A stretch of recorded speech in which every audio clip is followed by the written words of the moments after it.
Bismillahirrahmanirrahim. Alhamdulillah, pada kesempatan hari ini kita bisa melanjutkan kembali pembelajaran kita mata pelajaran fikih kelas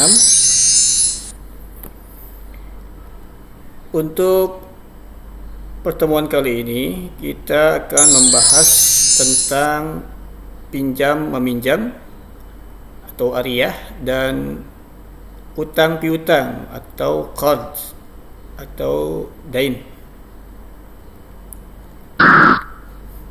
Dalil yang menjadi landasannya adalah surah Al-Baqarah ayat 282. Cukup panjang ini ayatnya. Kemudian kalau kita lihat, ini artinya juga lumayan cukup panjang, tapi kita coba untuk diuraikan beberapa hal yang terkait dengan ayat tersebut. Nah, untuk asbabun nuzulnya ini adalah seperti yang disebutkan, bahwa sebab turun ayat tersebut adalah ketika Nabi datang ke Madinah, orang-orang penduduk asli biasa menyewakan kebunnya dalam waktu 1, 2, atau 3 tahun. Oleh sebab itu Rasulullah SAW bersabda, barang siapa menyewakan, mengutangkan, meminjamkan sesuatu, hendaklah dengan timbangan atau ukuran yang tertentu dan dalam jangka waktu yang tertentu pula. Ya, kemudian turunlah ayat atau surah Al-Baqarah ayat 282 tersebut. Nah, terkait ayat tersebut, yang pertama adalah wajibkah mencatat pinjaman atau hutang. Ayat 282 disebutkan bahwa a'udzubillahi minasyaitonirrajim, ya ayyuhalladzina amanu idza tadayantum bidainin ila ajalin musamma faktubuhu wal yaktub bainakum katibun bil adl wala ya'ba katibun ayyuktaba kama 'allamahullah falyaktub wal yumlil ladzi alaihil haqq wal yattaqillaha rabbah wala yabkhas minhu syai'a.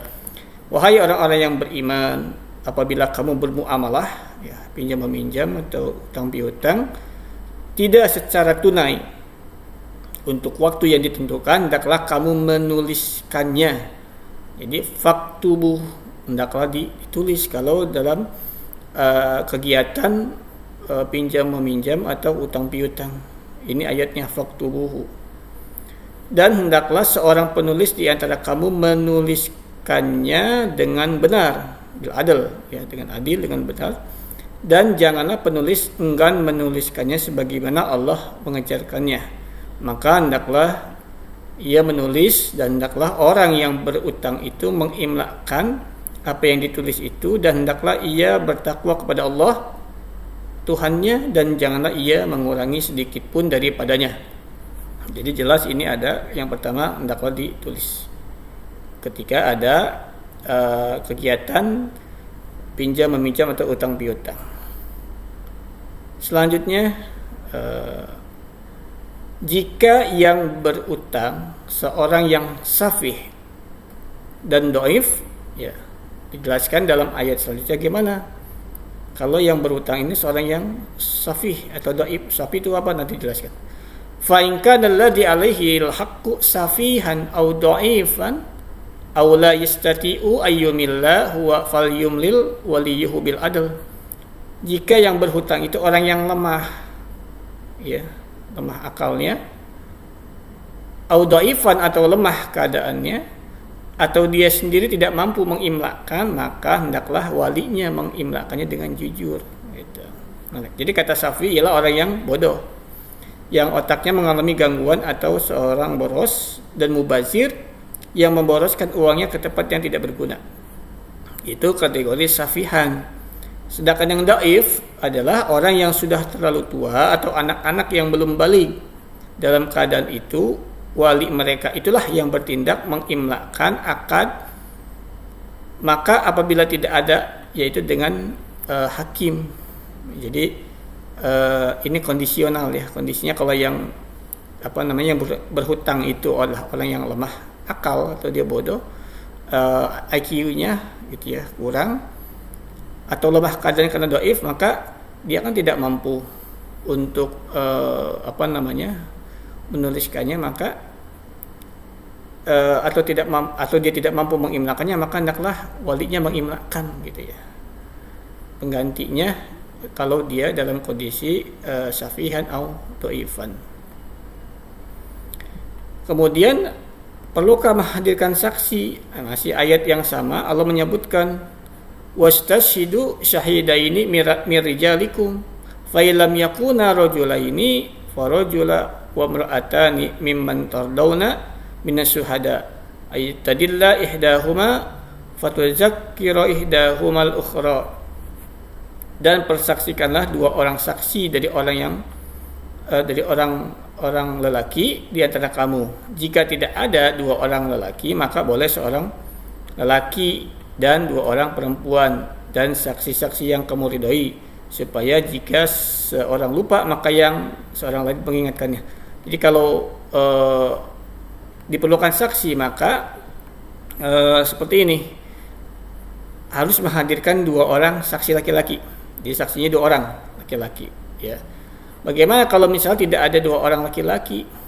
Ya, tidak ada dua orang laki-laki, maka yang harus dihadirkan adalah seorang laki-laki, kemudian dua orang perempuan. Kalau sudah ada dua orang laki-laki cukup, ya sudah mencukupi. Tapi kalau ternyata tidak ada dua orang laki-laki ini, maka hadirkan seorang laki-laki dan dua orang perempuan. Itulah ketentuan yang ada di dalam Al-Quran. Jadi tidak seorang laki-laki, seorang perempuan, tidak seperti itu. Jadi tetap dua. Kalau dua orang laki-laki cukup. Kalau dua orang cukup untuk laki-laki. Tapi kalau misalkan laki-lakinya kurang dari dua orang, maka hadirkan juga dua orang perempuan. Seperti ini persyaratan saksi ketika akan ada kegiatan pinjam meminjam atau hutang piutang. Kemudian ketika ada saksi, janganlah enggan, ya. Enggan apa di sini disebutkan wala ya'ba syuhada idza ma du'u. Janganlah saksi-saksi itu enggan memberi keterangan apabila mereka dipanggil, ya. Jadi sebagai ulama menerangkan bahwa saksi-saksi yang dimaksud di sini ialah saksi yang telah menyaksikan utang piutang sejak awal. Jika seseorang diminta atau menyaksikan suatu hal, maka janganlah mereka merasa enggan untuk menjadi saksi. Ya, jadi jangan enggan untuk menjadi saksi apabila diminta, apabila diperlukan. Intinya seperti itu. Kemudian jangan bosan juga untuk mencatat. Wala tas'amu an taktubuhu saghiran aw kabiran ila ajali dalikum aqsatu indallah wa aqamu lis-shahadah wa adna alla tartabu illa an takuna tijaratan hadiratan tudirunaha bainakum falaysa 'alaikum junahun alla taktubuha wa ashhidu idza tabaya'tum wala yudarra katibun wala syahid. Dan janganlah kamu jemu menulis hutang itu, baik kecil maupun besar, sampai batas waktu membayar. Jadi jangan bosan untuk mencatat ketika ada hutang piutang atau pinjam meminjam, baik sogiron, kecil, atau kabiron, ataupun besar, baik sedikit ataupun banyak, tetap ketika terjadi hutang piutang ataupun pinjam meminjam, maka harus ditulis dan jangan bosan untuk menuliskannya. Ini dalam surah Al-Baqarah ayat 282. Kemudian juga juru tulis, ya, janganlah merugikan. Seperti ayat yang sebelumnya itu wala yudarra itu maksudnya adalah dapat diartikan dengan dua makna, yaitu jangan memberi mudarat dan jangan menanggung mudarat, gitu ya. Menurut arti yang pertama, juru tulis atau saksi janganlah berlaku curang dalam menuliskan atau menyaksikannya, baik terhadap orang yang berhutang maupun terhadap orang yang berpiutang. Wa in taf'alu fa innahu fusukun. Jika kamu lakukan yang demikian itu, maka sesungguhnya hal itu adalah sesuatu kefasikan, dan bertakwalah kepada Allah, dan seterusnya. Jadi tetap jangan memberikan memadaratkan ataupun memberikan madarat. Kemudian perlukah adanya jaminan barang? Nah, ini ayat selanjutnya mengatakan wa in kuntum ala safarin wa lam tajidu katiban farihanun maqbudah. Jika kamu dalam perjalanan dan bermuamalah tidak secara tunai, sedangkan kamu tidak memperoleh seorang penulis, maka hendaklah ada barang tanggungan yang dipegang oleh berpiutang. Jadi kalau misalnya tidak ada hal yang untuk dicatat gitu kan, karena dalam perjalanan safar, maka boleh sebagai penggantinya adalah dengan jaminan apa saja yang disepakati, yang penting ini sebagai pengganti kalau itu diperlukan gitu ya. Kemudian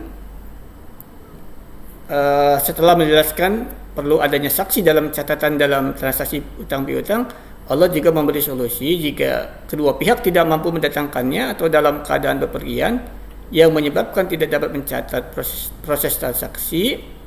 Solusinya adalah orang yang memberi utang atau dain dapat meminta barang gadai gitu ya, barang jaminannya. Baik, sekarang kita masuk kepada pengertian pinjam meminjam atau ariyah. Ariyah berasal dari kata i'arah yang berarti meminjamkan. Menurut bahasa, ariyah artinya yang pergi datang dengan cepat. Nah, pinjaman atau ariyah adalah memberikan sesuatu kepada seseorang untuk dimanfaatkan dalam batas waktu tertentu dengan tidak merusak keadaan benda tersebut, lalu dikembalikan lagi kepada pemiliknya. Itu pengertiannya. Adapun hukum pinjam meminjam diperbolehkan atau mubah selama tidak mengandung unsur yang dilarang atau zalim, agar dapat saling tolong menolong dan terhindar dari kesulitan. Ya. Selanjutnya rukun pinjam meminjam. Yang pertama kita perhatikan ada orang yang meminjamkan atau mu'ir. Harus dihafal nih nanti ya. Yang pertama rukun pinjam meminjam adalah orang yang meminjamkan atau mu'ir. Ini kewajibannya adalah ketentuannya yang pertama berhak berbuat kebaikan sekehendaknya tanpa ada yang memaksa. Yang kedua, barang yang dipinjamkan itu adalah milik mu'ir, ya, orang yang meminjamkannya. Jangan barang orang lain dipinjamkan, tidak boleh. Jadi harus barang milik dia sendiri. Yang kedua, rukunnya adalah ada orang yang meminjam, musta'ir. Nah, ini yang pertama, orang yang berhak menerima kebaikan dengan sekehendaknya sendiri. Yang kedua, musta'ir berhak mengambil manfaat atas pinjaman itu dan tidak boleh meminjamkan barang yang dipinjamkannya itu kepada orang lain. Jadi kalau kita minjam kemudian dipinjamkan lagi, nggak boleh. Yaitu ini hal-hal yang harus diperhatikan. Dan yang ketiga, rukun pinjam meminjam adalah ada barang yang dipinjamkan atau musta'ar. Apa saja syaratnya? Barang yang dipinjamkan itu bermanfaat. Ya, barangnya itu yang pertama harus bermanfaat. Yang kedua, barang tersebut harus kekal sifatnya, tidak rusak, ya, atau tidak habis setelah diambil manfaatnya. Dan yang ketiga, pemanfaatan barang diperbolehkan oleh syariat Islam. Jadi yang dibolehkan, kalau yang diharamkan tentunya tidak dibolehkan. Kemudian ini syarat pinjam meminjam. Yang pertama, orang yang meminjamkan harus sehat, balik, dewasa, berakal sehat dan tidak dipaksa. Yang kedua, orang yang meminjam harus balik, berakal sehat dan bertanggung jawab. Yang ketiga, barang yang dipinjam syaratnya barang yang mubah dipinjamkan dan ada manfaatnya dan zatnya tidak rusak sewaktu barang dikembalikan. Ini sikapnya silakan dibaca saja di buku kalian juga ada. Nah, yang untuk selanjutnya adalah tugas siswa, yaitu mengerjakan kegiatan mandiri 2 halaman 40 dengan memasangkan pernyataan seperti ini. Kegiatan mandiri, pasangkanlah pernyataan di sebelah kiri, ya, kemudian dengan abjad yang ada di sebelah kanan, nomor 1 sampai dengan 10. Tolong menolonglah kamu dalam keadaan kebaikan, dan silakan dipilih, bisa ditulis di samping di sini, ya, huruf abjadnya saja. Nanti setelah itu dikirimkan, dipoto dan dikirimkan ke guru mata pelajaran fikih. Ini saja pertemuan kita pada kali ini. Mudah-mudahan bisa diambil manfaatnya. Insyaallah pada pertemuan berikutnya ataupun pada tatap muka yang nanti akan dilakukan bisa kita lebih perdalam tentang materi yang disampaikan pada hari ini. Terima kasih. Assalamualaikum warahmatullahi wabarakatuh.